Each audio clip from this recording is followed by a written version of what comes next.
Back on Fox Business Morning, still waiting for the president's comments in Italy at the G8 or ahead of the G8. As soon as he begins to speak, you'll see it live here at Fox Business. In the meantime, the debate here at home over a second stimulus plan has really been heating up on Capitol Hill and even overseas with the president. Told you about his press secretary, Robert Gibbs, this morning, saying they're not ruling anything out, but they're not ruling anything in either. So we have that as a launching point to bring Monty Guild back into the conversation, the CEO of Guild Investment Management, live in L.A. What's your take on the merits, Monty, of a second stimulus plan and whether or not we need it?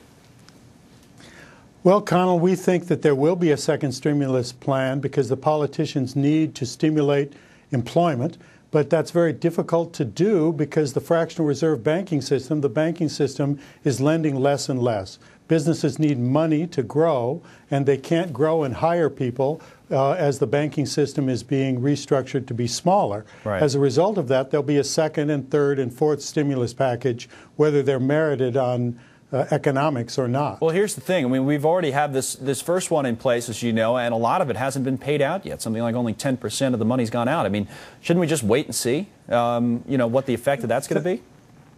Well, that's obviously the rational thing to do, but I think the politicians are really in a hurry to employ more people, and they might throw money at it, even if it isn't the most rational thing to do. Well, that's an interesting statement in a lot of ways, because somebody like you in the investment business might, some people come on and say, well, this is what we should do. You're taking the approach of, here's what's going to happen. I have to deal with it. So how are you dealing with it? How do you change your mindset?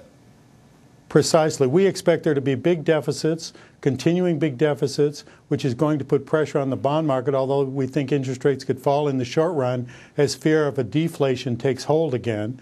But we think long-term it means bigger budget deficits, and long-term a much lower dollar as a result.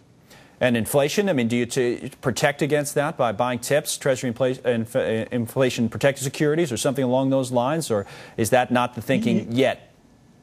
No, we think that if you have a long-term horizon, that's what to do. Over the next 3 to 6 months, we think disinflation, deflation will be the fear. But longer-term, inflation must be the reality in our view. As the banking system begins to work again, then the velocity of money, the turnover of money increases, the banking system begins to lend again, and inflation results.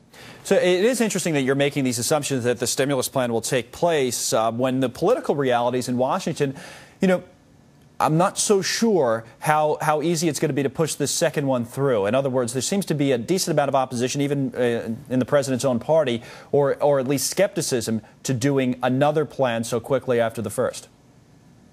Well, you may be right and I may be wrong, but our view remains that, people want to employ people. The midterm elections come along in November of next year, and you have to get the money into the system well before that to employ the people. Yeah, you don't want an unemployment rate, in other words, at 10, 11% or higher then. How high, by the way, do you think unemployment is going? What assumptions are you making there? Well, if you use the broadest measure of unemployment, which includes the people that were taken out because they have been out of work for more than a year and therefore don't get any benefits, it's going eventually to 20% for those people. It's going to 12% in our view for the normally perceived employment. That's pretty high. It's a pretty high view, but then again, so far the people that haven't had the high views have been proven wrong, including those within the administration that were making those assumptions there before the inauguration. All right, Monty, thanks a lot. We'll be back to you the next hour with more. Monty Guild is with us from Los Angeles throughout the morning here.